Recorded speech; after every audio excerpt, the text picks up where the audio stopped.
Bob Sansevere with TwinCities.com. Web sports producer Kevin Cusick. Vikings 8 pick who? Well, if you listen to Blake Bortles today, as our Chris Thomason, our own Vikings beat guy, talked to his college offensive coordinator at Central Florida, number 8 could be the originally one of the top quarterbacks in the draft. Bortles says he likes the Vikings offense. He thinks he could work well with Mr. Turner, and it appears he's going to drop. The Vikings will have an opportunity. It sounds like that Manziel is going to go in the first few picks, and Clowney certainly, whatever. But Manziel may be the only quarterback taken before the Vikings. So they will have a shot at Bortles, who on some draft boards was the number 1 quarterback.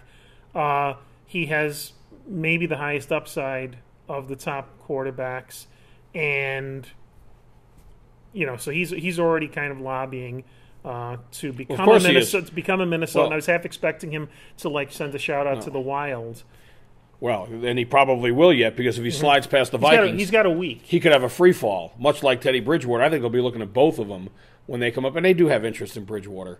But and it's a matter of, you watch footage of him, phenomenal in college. It's amazing how a guy could have been the top pick or top overall and then top quarterback pick when he played the game, stopped playing games, and now he's out of the first round, according to some of these draft nicks. And the thing was, he was great. I mean, anyone who saw the Orange Bowl 2 years ago when they blew the doors off Florida, it's one of those deals where, you dance with the lady that brung you during games, and doing what he was doing in the Louisville offense, he was great and looked like the number 1 quarterback all through last year. But then you get him in these settings where they say, okay, now throw a 40-yard out pattern or whatever. He didn't have his glove and it was chilly. Back off. But his problem consistently in all these workouts has been throwing the deep ball and the accuracy of the deep ball, and that's why he's fallen behind Bortles, for example. And he's fallen clearly behind Manziel also, just the huge hype factor. Manziel appears to be impressing people by not lighting the room on fire when he meets them. They see that he's got a head on his shoulders, and he's not crazy. You know what? Next year, when the next draft class comes and it's Jameis Winston, how many teams will take him out for crab legs? How could you do this to yourself? You're the Heisman Trophy winner. You're the presumed first overall pick in next year's draft, and you shoplift or get accused of shoplifting. And he's doing a community service. So, I mean, they have it on video, and he's going to be – he does a community service, doesn't go on his record. But what are you thinking? It's he might be the dumbest Heisman Trophy winner ever, except there's been a lot of pretty dim Heisman Trophy winners through the years, and a lot of guys who have just completely failed as far as NFL quarterbacks. He still has all the tools.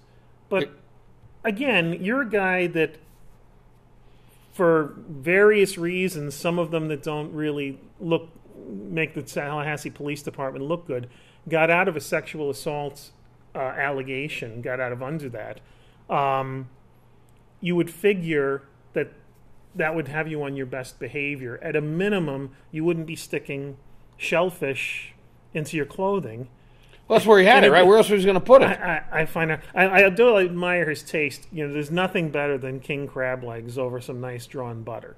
But he also had crawfish. Crawfish. So he had both. Well, that's kind of like it's a chair. That's kind of more of a snack. That's like pocket. That's where you put in your pants pocket. I'm not big on the crawfish, but if there was any food I was going to shoplift, crab legs might be right up there with a nice tenderloin. Clearly, you've never had crawfish etouffee at the Nollins Cookery down in Nollins. No. Or you would never say that about crawfish. My one trip to New Orleans, I was at Pat O'Brien's, had the bread pudding. Fantastic. You didn't do the hurricane? Oh, I had a hurricane, too. And I had a mint julep. Who carried down, poured into your bed? I made my way down there. Well, we'll see if we can make our way to the next week. We'll talk even more about the Vikings draft. And we'll pick who they're going to pick. Blake Bortles, I can tell you now. We're coming right... Unless they trade down. We're going to be coming right back next week to talk about this. Kevin Cusick, Bob Sansevere. Don't you shut that off yet, CJ Sinner. Make everyone see you, or your hand at least. Give a wave to the millions of people who can't wait to see this. Again? Sure, it's a separate... Yes, again. You did it last week. You do it this week. Say goodbye to the Colorado Avalanche jersey because you're never going to see this again. There you go. It's sort of like the... I'm just going to become petulant. No, it's like the walkthrough that Hitchcock had. It's your hand. We can't do one without having your hand in it. You have a hand in this, so it's sort of symbolic. That's enough. See you later. I can't imagine we're going to trim that.